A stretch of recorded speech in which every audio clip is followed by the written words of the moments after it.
ZEE5 ಇರುವಾಗ ನೀವು ನಿಮ್ಮ ನೆಚ್ಚಿನ ಶೋಗಳನ್ನ ಎಂದಿಗೂ ಮಿಸ್ ಮಾಡಿಕೊಳ್ಳುವುದಿಲ್ಲ. ಅದು ಸಂಪೂರ್ಣ ಉಚಿತವಾಗಿ. ಇವನು ನಂಬ್ಕೊಂಡು ನನಗೆ ಈ ಮಾತನ್ನೆಲ್ಲ ಹೇಳ್ಬೇಡ, ಸರಿ ಇರಲ್ಲ ಮತ್ತೆ. ಏನೇ ಸುಮ್ಮನಿರಲ್ಲ ನೀನು. ನಿನ್ನಂತ ವಿಷದ ಹಾವಿಗೆ ಹಾಲೆರದು ಸಾಕಿದ್ರೆ ಇವತ್ತು ಬಾಲನ್ ಕೊಕ್ಕಿದೀಯಾ, ನಾಳೆ ನನ್ನ ಮೇಲೆ ಎಗರ್ತೀಯಾ, ನಾಡಿದ್ದು ಅತ್ತೆ ಮೇಲೆ ಎಗರ್ತೀಯಾ, ಇನ್ನೊಂದಿನ ಸತ್ಯನ ಕುಕ್ಕಿ ಕುಕ್ಕಿ ಸಾಯಿಸ್ಬಿಡ್ತೀಯಾ. ಅತ್ತೆ ನೀವು ಸುಮ್ಮನಿರಿ ಹೇಳಿ ಅಂದ್ರೆ ಅವತ್ತೇ ಬಡ್ಕೊಂಡೆ. ಇವಳಿಗೆ ಪ್ರೀತಿ ಪಾಠ ಅರ್ಥ ಆಗಲ್ಲ, ಇವಳಿಗೆ ದಂಡಂ ದಶಗುಣಮೇ ವಾಸಿ ಅಂತ. ಅಂದ್ರೆ ನೀವು ನನ್ನ ಮಾತೆಲ್ಲಿ ಕೇಳಿದ್ರಿ. ಅದಕ್ಕೆ ನಿಮ್ಗೆ ಇವತ್ತು ಈ ಪರಿಸ್ಥಿತಿ ಬಂದಿರೋದು. ಅಮ್ಮ ಓವರ್ ಆಗಿ ಆಡ್ತಾ ಇದೀಯಾ. ಇಷ್ಟೆಲ್ಲ ಆದ್ಮೇಲೂ ಒಂಚೂರು ಪಶ್ಚಾತ್ತಾಪನೇ ಇಲ್ವೇನೆ ನಿನಗೆ?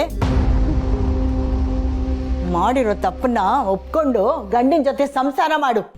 ಅಜ್ಜಿ, ನಾನು ನಿನಗೆ ಅವತ್ತೇ ಹೇಳಿದೆ ತಾನೆ, ಇವನ್ ನನಗೆ ಗಂಡ ಅಲ್ಲ, ನಾನು ಇವನ್ ಜೊತೆ ಸಂಸಾರನೂ ಮಾಡಲ್ಲ ಅಂತ. ಅಷ್ಟಕ್ಕೂ ಇವ್ನು ಡಿವೋರ್ಸ್ ಪೇಪರ್ ಮೇಲೆ ಸೈನ್ ಮಾಡಾಗಿದೆ. ಇವನ್ ಜೊತೆ ಇರಕ್ಕೆ ನನಗೇನು ತಲೆ ಕೆಟ್ಟಿದ್ಯಾ? ಕೇಳಿದ್ರತ್ತೆ ಇವಳು ಮಾತನ್ನ. ಇನ್ನು ಇವಳು ಸವಾಸ ನಮಗೆ ಸಾಕು. ಇನ್ ಮುಂದೆ ಇವಳು ಈ ಮನೇಲಿ ಇರೋದು ಬೇಡ, ಎಲ್ಲಾದ್ರೂ ಹಾಳಾಗೋಗ್ಲಿ. ಮನೆಯಿಂದ ಆಚೆ ಹೋಗು ಅಂತಿದ್ಯಾ? ಹೌದು, ಆಚೆ ಹೋಗು ಅಂತಿದ್ದೀನಿ. ನೀನೇ ಹೊರಗಡೆ ಹೋದ್ರೆ ಸರಿ, ಇಲ್ಲಾಂದ್ರೆ ಕುತ್ತಿಗೆ ಹಿಡಿದು ಆಚೆ ತಳ್ಬೇಕಾಗತ್ತೆ.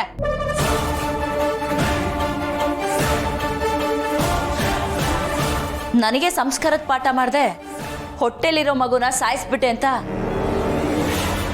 ಇವಾಗ ನೀನೇನ್ ಮಾಡ್ತಿದ್ಯಾ? ಸ್ವಂತ ಮಗಳನ್ನ ಮನೆಯಿಂದ ಹೊರಗಡೆ ಹೋಗು ಅಂತ ಹೇಳ್ತಾ ಇದೆಯಲ್ಲ, ಇದು ಸಂಸ್ಕಾರನಾ? ಇನ್ನು ಒಂದೇ ಒಂದು ಮಾತಾಡಿದ್ರು ನಿನ್ನ ಹುಟ್ಟಿಲ್ಲ ಅನಿಸ್ಬಿಡ್ತೀನಿ.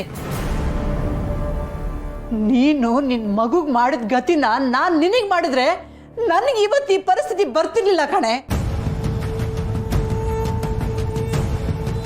ಸರಿ, ಹಾಗಿದ್ರೆ ಇನ್ ಮುಂದೆ ಈ ಮನೇಲಿರೋ ಅವಶ್ಯಕತೆ ನನಗಿಲ್ಲ.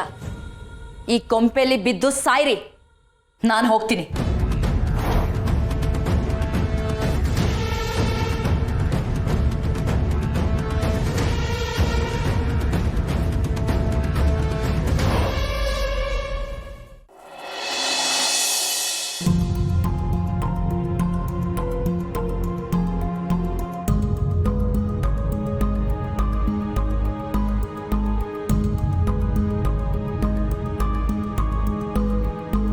ಬಂದ್ರಾ?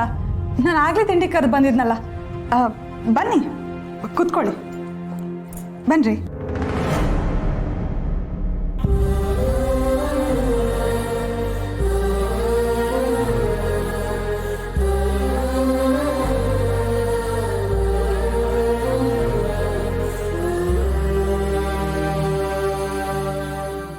ZEE5 ಆಪ್ ಡೌನ್ಲೋಡ್ ಮಾಡಿ ಎಲ್ಲಾ ಸಂಚಿಕೆಗಳನ್ನು ಸಂಪೂರ್ಣ ಉಚಿತವಾಗಿ ನೋಡಿ.